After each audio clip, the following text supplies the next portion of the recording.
അയോധ്യയിലെ വിവരണങ്ങൾ, ഒപ്പം അയോധ്യയിലെ പുതിയ ദൃശ്യങ്ങൾ, ഇവയെല്ലാം കാണാൻ തന്നെ വലിയ രീതിയിൽ പ്രേക്ഷകർ ആഗ്രഹിക്കുന്നുണ്ട്. അയോധ്യയുമായി ബന്ധപ്പെട്ട വിവിധ തരത്തിലുള്ള റിപ്പോർട്ടുകൾ നമ്മൾ തയ്യാറാക്കിയിട്ടുണ്ട്. ഒപ്പം പ്രാണപ്രതിഷ്ഠയുമായി ബന്ധപ്പെട്ട ഒരുക്കങ്ങൾ പറഞ്ഞതിന് ശേഷം അത്തരം റിപ്പോർട്ടുകളിലേക്കും വാർത്തകളിലേക്കും കൂടെ പോകാം. 22-ാം തീയതി ജനുവരി 22-ന് ഉച്ചയ്ക്ക് 12:20 പ്രാണപ്രതിഷ്ഠയ്ക്കുള്ള ശുഭമുഹൂർത്തം. ആ ശുഭമുഹൂർത്തത്തിൽ പ്രധാനമന്ത്രി നരേന്ദ്രമോദി, UP മുഖ്യമന്ത്രി യോഗി ആദിത്യനാഥ്, ഗവർണർ, ഒപ്പം മറ്റ് ആചാര്യന്മാർ, തീർത്ഥക്ഷേത്ര ട്രസ്റ്റിന്റെ പ്രതിനിധികൾ, ഇവരുടെ എല്ലാം സാന്നിധ്യത്തിൽ ഡോക്ടർ മോഹൻ ഭാഗവത്, അതെ സർസംഘചാലക് പങ്കെടുക്കുന്നുണ്ട്.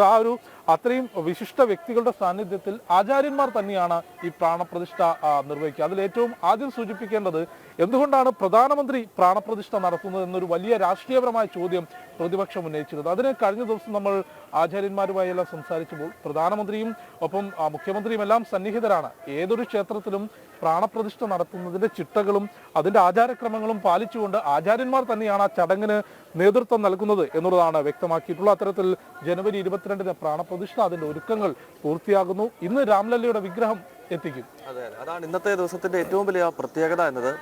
ഇന്നിപ്പോൾ രാംലല്ലയുടെ വിഗ്രഹം അയോധ്യ രാമക്ഷേത്രത്തിനകത്തേക്ക് എത്തിക്കുകയാണ്. നമുക്കറിയാം, ഈ പ്രാണപ്രതിഷ്ഠാ ചടങ്ങിന് 4 ദിവസം മാത്രം ശേഷിക്കുമ്പോൾ ഏറ്റവും പ്രധാനപ്പെട്ട ഒരു ചടങ്ങിന് ഇന്നിപ്പോൾ അയോധ്യ സാക്ഷ്യം വഹിക്കുന്നു. പക്ഷെ അതിന് വലിയ തോതിലുള്ള വിളംബരമോ അതല്ലെങ്കിൽ മാധ്യമങ്ങളിലൂടെ അത് സംബന്ധിച്ചുള്ള റിപ്പോർട്ടുകളോ ഒന്നും പ്രദർശിപ്പിക്കാൻ ഇപ്പോൾ സമ്മതിക്കുന്നില്ല എന്നാണ് നമുക്ക് മനസ്സിലാക്കാൻ കഴിയുന്നത്. കാരണം പ്രതിഷ്ഠയുടെ രൂപം എന്താണ് എന്നത് ഈ പ്രാണപ്രതിഷ്ഠാ ദിവസം മാത്രമേ പുറത്ത് ആളുകൾ കാണാൻ പാടുള്ളൂ എന്നത് സംബന്ധിച്ചുള്ള ചില ചിട്ടകൾ ഈ പ്രാണപ്രതിഷ്ഠയുമായി ബന്ധപ്പെട്ടുണ്ട്. അതുകൊണ്ടാണ് തോന്നുന്നു നേരത്തെ ഒരു വലിയ പ്രദക്ഷിണം തന്നെ അയോധ്യയിൽ ആദ്യം പറഞ്ഞിരുന്നത് അങ്ങനെയാണ്. അതായത് ഈ പ്രതിഷ്ഠ വഹിച്ചുകൊണ്ട് വലിയൊരു പ്രദക്ഷിണം അയോധ്യയ്ക്ക് ചുറ്റും നടത്തുന്നു എന്നുള്ളതായിരുന്നു. പിന്നീട് അത് തീർത്ഥക്ഷേത്ര ട്രസ്റ്റ് തന്നെ ഒഴിവാക്കിയത് ഒരുപക്ഷെ ഈ ഒരു ചിട്ടവട്ടങ്ങൾ മനസ്സിലാക്കിയതിന്റെ അടിസ്ഥാനത്തിലാണ് എന്ന് തോന്നുന്നു. പ്രാണപ്രതിഷ്ഠാ ദിനത്തിലായിരിക്കും ഇപ്പോൾ പുതുതായി നിർമ്മിച്ചിട്ടുള്ള വിഗ്രഹത്തിന്റെ രൂപം, അതിന്റെ ഭാവം എന്തായിരിക്കും എന്നുള്ളത് നമുക്ക് വ്യക്തമാക്കുക. നിലവിൽ ട്രസ്റ്റ് വ്യക്തമാക്കുന്നത് 5 വയസ്സ് പ്രായമുള്ള രാംലല്ലയുടെ, കാരണം ഭഗവാൻ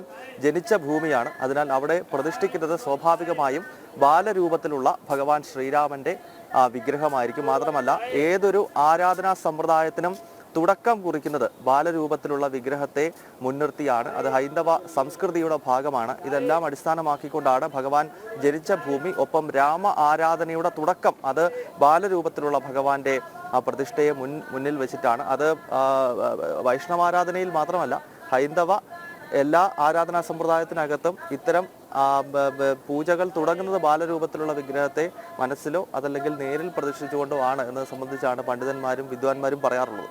ഇന്നു മുതൽ വിഗ്രഹത്തിൽ പ്രത്യേക അർച്ചനകൾ ഉണ്ടാകും എന്നുള്ളതാണ് അറിയിച്ചിട്ടുള്ളത്. ഒപ്പം ശ്രീകോവിലിനകത്ത് ഈ രാംലല്ലയുടെ വിഗ്രഹം പ്രതിഷ്ഠിക്കുന്ന പീഠത്തിൽ ജനുവരി 16 മുതൽ, കഴിഞ്ഞ ദിവസം മുതൽ തന്നെ പ്രത്യേക പൂജകൾ ആരംഭിച്ചിരുന്നു.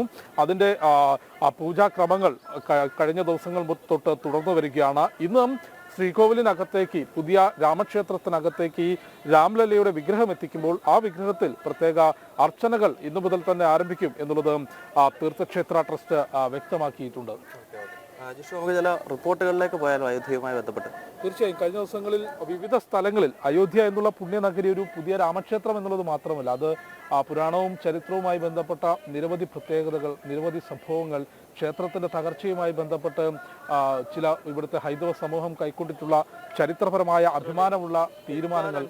പ്രതികരണം വളരെ ശ്രദ്ധേയമാണ്. കാരണം എനിക്ക് തോന്നുന്നു ഇത്തരം വാർത്തകൾ ഏറ്റവും കൂടുതൽ പോകേണ്ടത് കേരളത്തിലേക്കാണ്. കാരണം കേരളത്തിൽ ഈ രാമക്ഷേത്ര നിർമ്മാണവുമായി ബന്ധപ്പെട്ട് ഇപ്പോഴും ഈ വിമർശനങ്ങൾ ഉയർന്ന എനിക്ക് തോന്നുന്നു കേരളം പോലെ ചുരുക്കം സംസ്ഥാനങ്ങൾ, ചുരുക്കമെന്ന് പറയുന്നത് തന്നെ തെറ്റാണ്. നമ്മൾ ഉത്തരഭാരതത്തിലും നോർത്ത് ഈസ്റ്റിലുമൊക്കെ സഞ്ചരിക്കുന്നതാണ്. പക്ഷെ അവിടെ ഒന്നും രാമക്ഷേത്ര നിർമ്മാണത്തിനെതിരെയുള്ള ഒരു വികാരം ഉണ്ടാകുന്നില്ല. പക്ഷെ കേരളത്തിൻ്റെ ചില കോണുകളിൽ എനിക്ക് തോന്നുന്നത് ഇടതുപക്ഷത്തിൻ്റെ ഒരു സ്വാധീനം അതിൽ വല്ലാതെയുണ്ട്. നേരത്തെ ചരിത്രകാരന്മാരും KK മുഹമ്മദിനെ പോലുള്ള ആർക്കിയോളജിസ്റ്റുകളും ഒക്കെ പറഞ്ഞതുപോലെ ഈ രാമജന്മഭൂമി പ്രശ്നം തന്നെ ഇത്രയും വഷളാക്കിയത് ഇടത് ബുദ്ധിജീവികളും ഇടത് ചരിത്രകാരന്മാരുമാണ്. ആസൂത്രണം അല്ലെങ്കിൽ എപ്പോഴും ഒരു പുക നിറഞ്ഞുകൊണ്ടിരിക്കണം എന്നുള്ളൊരു ചിന്താഗതി, അതിൽ നിന്ന് രാഷ്ട്രീയ നേട്ടം ഉണ്ടാക്കണം എന്നുള്ളത് എപ്പോഴും ഇത്തരത്തിൽ ഇടതുപക്ഷം ഉൾപ്പെടെ മുൻപോട്ട് വെച്ചിട്ടുള്ളതാണ്. ഗൗതം സൂചിപ്പിച്ചതുപോലെ ഇർഫാൻ ഹബീബ് ഉൾപ്പെടെയുള്ള ഇടത് ചിന്തകർ ഈ വിഷയം എത്രത്തോളം വഷളാക്കിയിട്ടുണ്ട് എന്നുള്ളത് വളരെ കൃത്യമായി ചരിത്രകാരന്മാർ പറഞ്ഞു വെക്കുന്നുണ്ട്. ഇർഫാൻ ഹബീബിന്റെ റിപ്പോർട്ട് സംബന്ധിച്ച് കൂടുതൽ വിശദാംശങ്ങൾ